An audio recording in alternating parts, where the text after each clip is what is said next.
Hello po, it's Teacher Joy. Welcome back to our YouTube channel, Teacher Joylyn Online Review. So this afternoon or this evening, we're going to rationalize our 5 items assignment na binigay ko pa po sa inyo nung nakaraang araw. So due to the typhoon, I cannot able to rationalize this on time. So pasensya na. And ngayon, checking na tayo. Let's start with number 96 na ito. So 96 item na ito. Okay.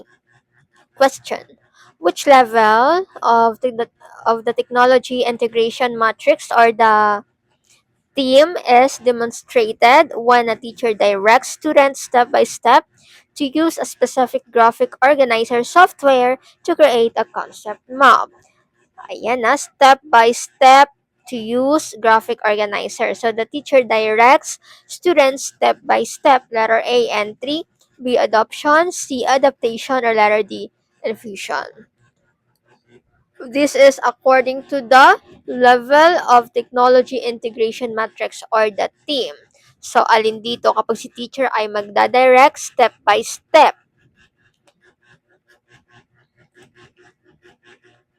Ang ating tamang sagot for number 1 is letter B, adoption. So, bakit ito yung tama? In the adoption stage, technology is used in conventional, procedural, meaning kapag sinabing procedural, yun yung step by step. So, ito yung ating clue. And the teacher directs students step by step and using a specific tool. Ayan ha. So, yung clue natin sa adoption is procedural or step by step siya. So, why other options are incorrect? Pag-aralan natin ang entry. Entry involves the teacher using technology to deliver content while students are passive. So, dito naman sa entry, para siyang teacher-centered. Si teacher lang yung nagdi-deliver at yung mga estudyante ay passive, ibig sabihin nakikinig lang sila and then pagkatapos ng lesson, lalabas, ganun. Ganun yung entry. Okay, so hindi binibigyan ng pansin or ng time, effort ang mga students to ask, to organize ideas or to demonstrate. Ganon. So, adoption naman allows for more student choice and exploration. So, dito sa adoption ay meron ng pagpili yung mga estudyante. So, binibigyan mong pansin yung freedom nila. They have the freedom to choose and explore. And dito naman sa infusion is when the teacher sets the target, but students choose the tool independently. So, dito sa infusion ay, for example, na si teacher ay magsaset siya ng target. Okay, class, ito yung gawin nyo. Pero yung mga estudyante ay mag-choose or pipili ng kanilang tool independently. So, depende sa kanilang nagustuhan. So, ganun. So, yun yung apat na kailangan nyong tandaan. So, atin dito, ang ating sagot, step by step, adoption. Alright, now let's move on sa ating sunod na tanong. Number 97. 97 to. Okay, so Teacher Maria notices that a few of her students consistently struggle to follow multi-step instructions during science experiments. To address this, she breaks down the instructions into smaller parts and uses a visual checklist. Which psychological principle of development is she applying? Ayan. Is that letter A, zone of proximal development, or the ZPD? B, assimilation and accommodation.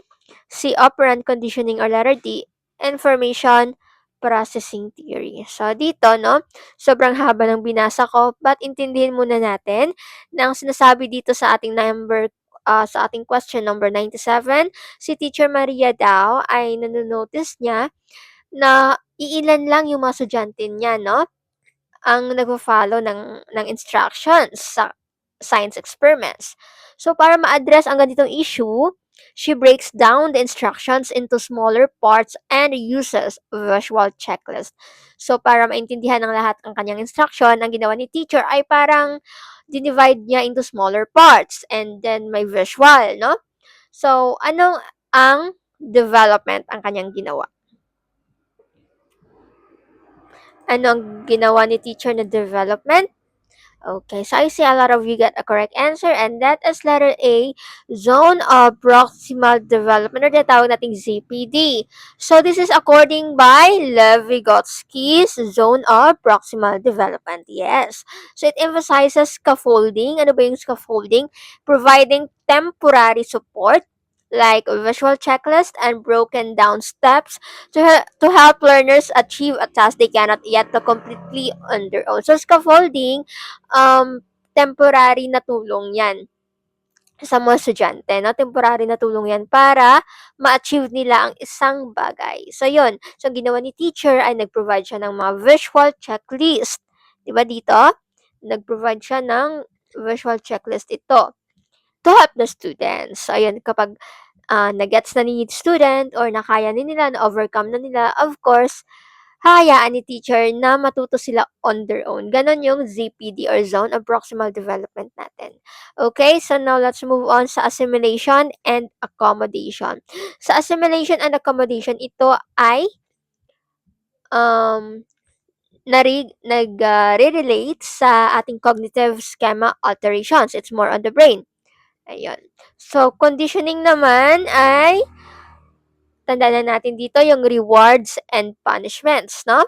And of course, information processing theory naman deals with memory, storage, and structures rather than instructional support levels. So, yung ibang options natin ay more on mind, more on brain, no more on cognitive. So, hindi naman yun yung tamang sagot natin.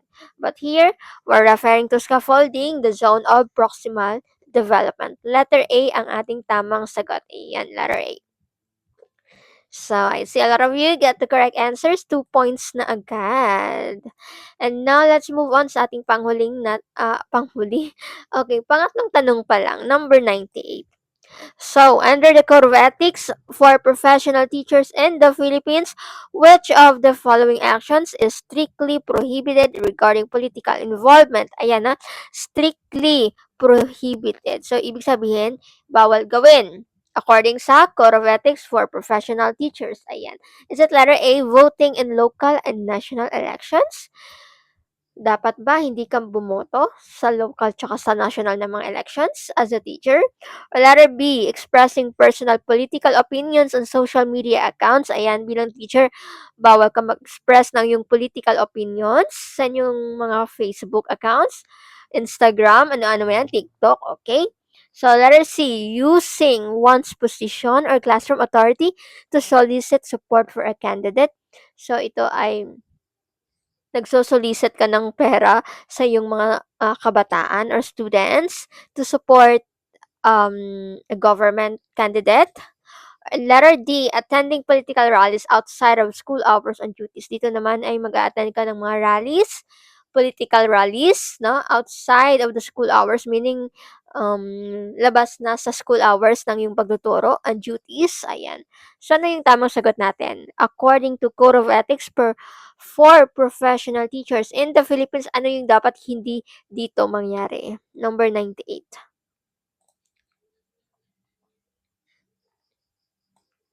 Okay, so according sa Article 8, Section 5 of the Code of Ethics states that a teacher shall not use their position or official authority to influence or coerce the political actions of other people, including students. So, letter C ang ating tamang sagot dyan.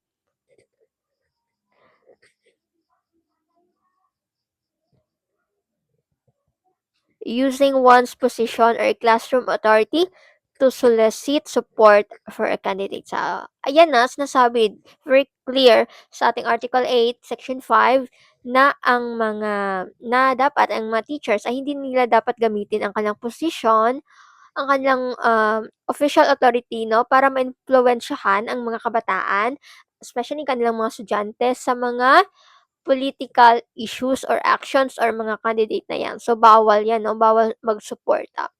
So, nakikita niyo during elections, merong mga artista na sumusuporta sa kanilang mga gustong kandidato. So, bilang tayo ay teacher, bawal po tayo ng ganun, ha? Because we are teacher, we are the ideal um, person dito sa society, hindi lang sa kabataan. So, ideal tayo eh. Kailangan kapag ideal tayo, wala tayong susuportahan, lalo na kapag sa election kasi, more or less talaga dyan, more likely, no, pera yung ating puhunan dyan. Yun. So, ayan nating mangyari yan. Letter C ang ating tamang sagot. And now, let's move on sa ating 98 na tanong. 98 na ba? Or 99? Yes, 99. So, dito. A school principal wants to implement a curriculum change that focuses heavily on teaching students lifelong learning skills, critical thinking, and problem solving through real world experiences. So, this curricular philosophy is deeply rooted in anong ism? A. Perennialism. B. Essentialism. C. Progressivism. D. Behaviorism. Ganito yung mga questions sa Prof. Ed. Super haba. So, sobrang nakakakain siya ng oras natin, no? And, syempre, antukin na kayo kasi uunahin yung sagutan yung Gen Ed. So, kailangan handa kayo kapag sa mga mahahabang sentences o okay. And before sumagot, kailangan munang intindihin. So, dito, balikan natin yung ating phrases.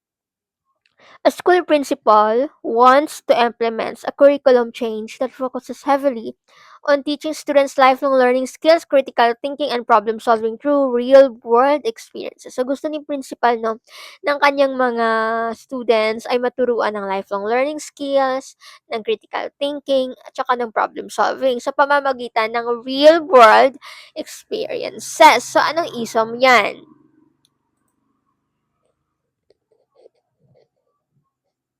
Mga real world problem solving. Ano yan?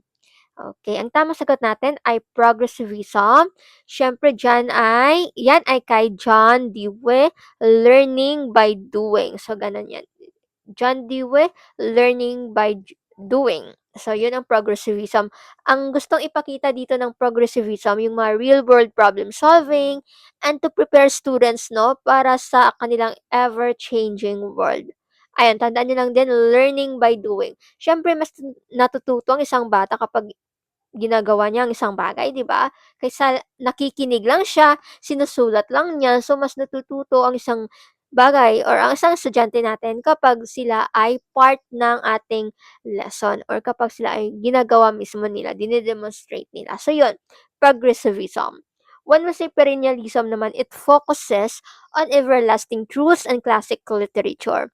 Perennialism, everlasting truths. Yung katotohanan hindi nababago. Yun. Essentialism, ito yung from the basics. Ano ba yung mga basics natin? Dito din pala na-include yung ating makatao, makabansa, makakalikas, mga ganon, no? And of course, the basic skills. So, go back sa basic ito. So, kung noon, ang ating paaralan ay more on um, teacher-centered, ito yung parang halimbawa ng essentialism. Parang ano siya, teacher-centered siya, then yung mga students ay more on writing, no, gano'n. Passive yung mga estudyante dito. And of course, the behaviorism, it focuses on the conditioning and observable behavior changes. So, behaviorism, halimbawa kapag yung behavior, no? Behavior, di na tayo magkakalayo dito. Behavior ng isang tao na kapag nag-change, di ba? That is behaviorism.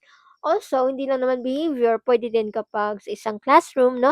May mga setting arrangement, chair, setting arrangement, um, yung uniform, na kailangan isuot, yun, under din yan sa behaviorism. Lumalabas yan sa ating licensure examination for teachers, so tandaan na lang, okay? So, yun, ang ating tamang sagot dito ay letter C, progressivism, John Dewey, learning by doing. And napunta naman natin ang ating panghuling tanong, number 100. Okay, so medyo namamaos ako.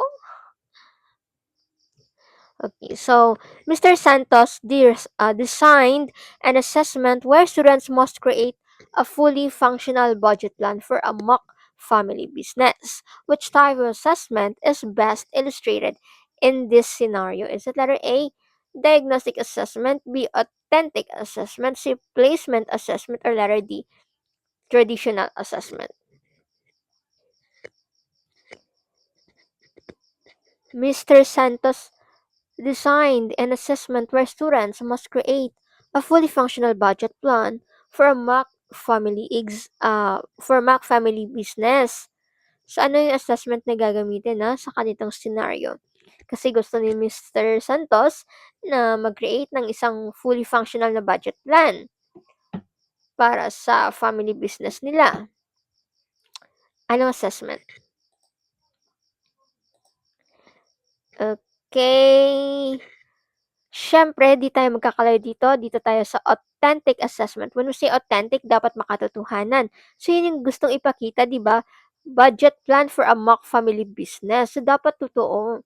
So, authentic assessment requires students to apply their knowledge and skills to real-world tasks such as creating a functional business budget plan. Ayan. So, why other options are incorrect? Because diagnostic, ito ay more on instruction, more on exam na nangyayari before instruction to find learning gaps, no? Yung strengths and weaknesses mo, dito yan sa diagnostic. The placement assessment naman is of course isang exam kung saan kung gusto mong malaman, no? Yung isang grupo or isang tao kung ano yung position niya, iyon. Kung pasado pa siya sa pagiging grade 1 or move na siya sa grade 2. Ganun yung placement. And of course, the traditional assessment, this is a traditional one. So, it's more on pen and paper, pen and pencil test, ganon. So, usually relies on paper and pencil test. Paper pala, hindi pen. Okay.